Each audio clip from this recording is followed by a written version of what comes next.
नमस्कार दोस्तों। आज जीवन के कुछ अनमोल बातें उदाहरण के साथ बताना चाहता हूँ। जीवन को योजना से भरा जीवन के किसी भी क्षेत्र में बेहतर रणनीति आपके जीवन को सफल बना सकती है, और यदि कोई योजना या रणनीति नहीं है तो समझो जीवन एक अराजक भविष्य में चला जाएगा, जिसके सफल होने की कोई गारंटी नहीं है। भगवान कृष्ण के पास पांडव को बचाने का कोई मास्टर प्लान नहीं था, तो पांडव की कोई औकात नहीं थी कि वह कौरवों की किसी भी मामले में जीत जाते। कहते हैं जैसे संगत वैसी पंगत, और जैसी पंगत वैसी जीवन। आप लाख अच्छे हैं, लेकिन यदि आपकी संगत बुरी है तो आप बर्बाद हो जाएंगे। लेकिन यदि आप लाख बुरे हैं और आपकी संगत अच्छे लोगों से है और आप उनकी सुनते भी हैं, तो निश्चित ही आप आबाद हो जाएंगे। कौरवों के साथ शौकनी जैसे लोग थे, जो पांडव के साथ कृष्ण शौकनी मामा जैसी अपनी संगत पाल रखी है, तो आपका दिमाग चलना बंद हो जाएगा। कहते हैं कि अधूरा ज्ञान सबसे खतरनाक होता है। इस बात का उदाहरण है अभिमन्यु। अभिमन्यु बहुत ही वीर और बहादुर योद्धा था, लेकिन उसकी मृत्यु जिस परिस्थिति में हुई थी उसके बारे में सभी लोग जानते हैं। मुसीबत के समय यह अधूरा ज्ञान किसी भी काम का नहीं रहता है। आप अपने ज्ञान में पारंगत बने, किसी एक विषय तो दक्षता हासिल होना ही चाहिए। महाभारत में ऐसे कई मित्र थे जिन्होंने अपनी ही सेना के साथ विश्वासघात किया था। ऐसे भी कई लोग थे जो ऐन वक्त पर पाला बदलकर कौरव या पांडवों के साथ चले गए थे। शल्य और यूसुफ उनके उदाहरण थे। इसलिए कहते हैं कि कई बार दोस्त के भेष में दुश्मन हमारे साथ आ जाते हैं और हमसे कई तरह के राज ले लेते हैं। कुछ ऐसे भी दोस्त होते हैं जो दोनों तरफ होते हैं, जैसे कौरव के साथ दे रहे थे भीष्म, द्रोण और विदुर। अंततः युद्ध में पांडव का ही साथ दिया। महाभारत का युद्ध नहीं होता यदि कुछ लोग अपने वचन पर संयम रखते। जैसे द्रौपदी यदि दुर्योधन को अंधे का पुत्र भी अंधा नहीं कहती तो महाभारत नहीं होती। शिशुपाल और शौकनी हमेशा चुभने वाली बातें करते थे, लेकिन उनका हर्ष क्या हुआ यह सभी जानते हैं। सबक यह है कि कुछ भी बोलने से पहले हमें यह सोच लेना चाहिए कि इसका आपके जीवन, परिवार या राष्ट्र पर क्या असर पड़ रहा है। शौकनी ने पांडव को फंसाने के लिए जुए का आयोजन किया था, जिसके चलते पांडव ने अपना सब कुछ दांव पर लगा दिया। अंत में उन्होंने द्रौपदी को दांव पर लगा ही दिया था, यह बात सभी लोग जानते हैं। फिर भी क्या हुआ? अंत में जुए, सट्टे, पंचतंत्र से हमेशा दूर रहो। ये चीज मनुष्य के जीवन को अंधकारमय बना देती है। कौरवों की सेना पांडव की सेना से कहीं ज्यादा शक्तिशाली थी। एक से एक योद्धा और ज्ञानी कौरवों के साथ दे रहे थे। पांडव की सेना भी ऐसे वीर योद्धा नहीं थे। कहते हैं कि विजय उनकी नहीं होती जहाँ लोग ज्यादा है, ज्यादा धनवान या बड़े पदाधिकारी। विजय हमेशा उसकी ही होती है जहाँ ईश्वर है, और ईश्वर हमेशा वही है जहाँ सत्य है। इसलिए सत्य का साथ कभी नहीं छोड़े। अंततः सत्य की ही जीत होती है। सत्य के लिए जो करना पड़े करो। जिंदगी एक उत्सव है, संघर्ष नहीं। लेकिन जीवन के कुछ मोर्चे पर व्यक्ति को लड़ने के लिए हमेशा तैयार रहना चाहिए। जो व्यक्ति लड़ना नहीं जानता है, युद्ध उसी पर थोपा जाएगा, उसको सबसे पहले मारा जाएगा। महाभारत में पांडव को यह बात कृष्ण ने अच्छे से सिखाई थी। पांडव अपने बंधु से लड़ना नहीं चाहते थे, लेकिन कृष्ण ने समझाया कि जब किसी मसले का हल शांतिपूर्वक तरीके से नहीं होता है तो फिर युद्ध ही एकमात्र विकल्प बच जाता है। कायर लोग युद्ध से पीछे हटते हैं। युद्ध भूमि पर पहुंचने के बाद भी अर्जुन युद्ध नहीं करना चाहता था। तब भगवान कृष्ण ने उससे कहा कि कोई मरता है और न कोई मारता है, सभी निमित्त मात्र आत्मा अजर और अमर है, इसलिए मरने या मारने से क्या डरना। जीवन में हमेशा दानी, उदार और दयालु होने से काम नहीं चलता है। महाभारत में जिस तरह से कर्ण की जिंदगी में उतार चढ़ाव आई, उससे यही सीख मिलती है कि इस क्रूर दुनिया में अपना अस्तित्व बनाने रखने के लिए कितना मुश्किल है। इसलिए समय के हिसाब से बदलना जरूरी होता है, लेकिन वह बदलाव उचित हो, जिसमें सभी का हित हो। कर्ण ने खुद को बदलकर अपने जीवन के लक्ष्य तो हासिल कर लिया, लेकिन वे फिर भी महान नहीं बन सके, क्योंकि उन्होंने अपनी शिक्षा का उपयोग समाज से बदला लेने की भावना से किया था। बदले की भावना से किया गया कोई भी कार्य आपके समाज का हित नहीं कर सकता है। समाज ने एक महान योद्धा कर्ण को तिरस्कृत किया था, जो कि समाज को बहुत कुछ दे सकता था, लेकिन समाज ने उनकी कद्र नहीं की, क्योंकि उसमें समाज को मिटाने की भावना थी। कर्ण के लिए शिक्षा का उपदेश समाज की सेवा करना नहीं था, अपितु वह अपने सामर्थ्य को आधार बनाकर समाज से अपने अपने द्वारा किए गए अपराध के लिए दंड मिला और आज भी मिल रहा है। कर्ण यदि यह समझने की समाज व्यक्ति को एक जोड़ मात्र है जिससे हम लोगों ने ही बनाया है, तो संभव है वह समाज को बदलने का प्रयास करता न कि समाज के प्रति घृणा करता। ईमानदार और बिना शर्त समर्थन देने वाले दोस्त भी आपका जीवन बदल सकते हैं। पांडव के पास भगवान कृष्ण थे तो कौरव के पास महान योद्धा कर्ण थे। इन दोनों ने ही दोनों पक्षों को बिना शर्त अपना पूरा साथ और सहयोग दिया था। यदि दुर्योधन कर्ण की बात मानकर कर्ण को घटोत्कच को मारने के लिए दबाव नहीं डालता, तो इंद्र द्वारा दिया गया जो अमोघ अस्त्र कर्ण के पास था, उससे अर्जुन को मारा जा सकता था। धृतराष्ट्र अपने पुत्रों को लेकर जरूरत से ज्यादा ही भावुक और आश्वस्त थे। यही कारण रहा कि उनका एक भी पुत्र उनके बस में नहीं रहा। वे पुत्र मोह में भी अंधे थे।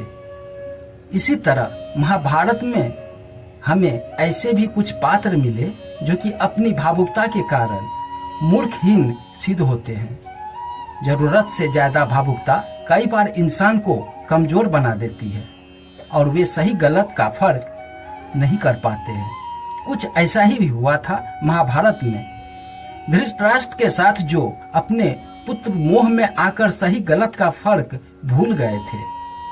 व्यक्ति के जीवन में उसके द्वारा हासिल शिक्षा और उनकी कार्य योग्यता ही काम आती है।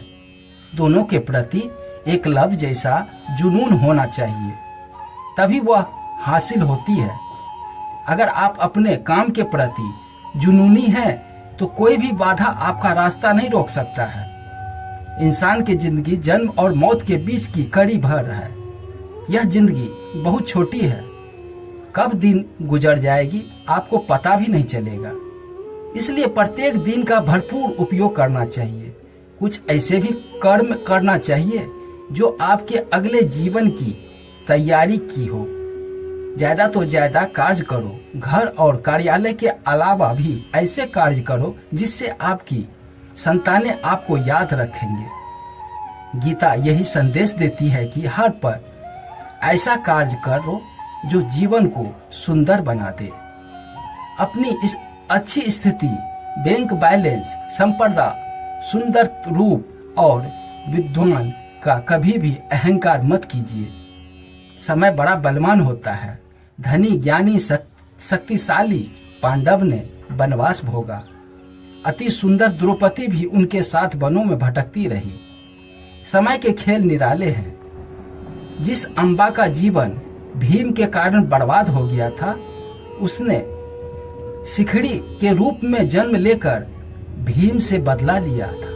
महाभारत में ऐसे कई उदाहरण हैं जिससे यह प्रेरणा मिलती है कि घमंड को पतन का कारण बनने में देर नहीं लगती है। अत्यधिक लालच इंसान की जिंदगी को नर्क बना देता है। जो आपका नहीं है उसे अनितुप लेने से हड़पने का प्रयास न करे। अत्यधिक लालच इंसान की जिंदगी को नर्क बना देता है। जो आपका नहीं है उसे अनैतिपूर्वक लेने हड़पने का प्रयास न करे। आज नहीं तो कल उसका दंड अवश्य मिलता है। भगवान कृष्ण कहते हैं कि आज जो तेरा है कल बीता हुआ कल किसी और का था और कल आने वाला कल किसी और का हो जाएगा।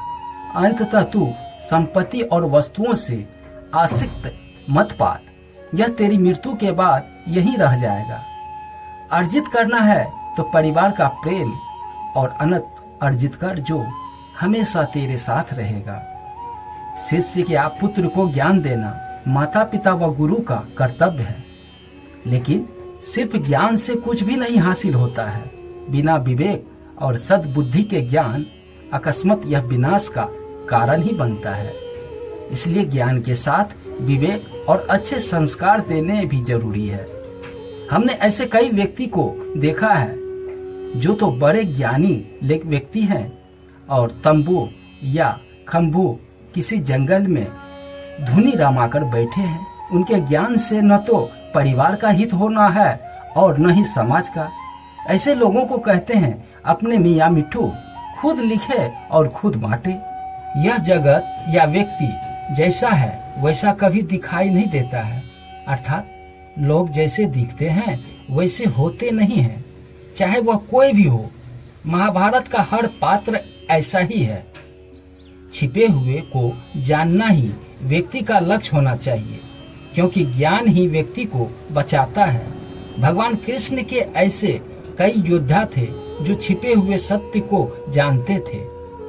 एक स्थान से दूसरे स्थान पर जाना या एक स्थान को छोड़कर दूसरे स्थान पर रहने से लाभ ही मिलता है।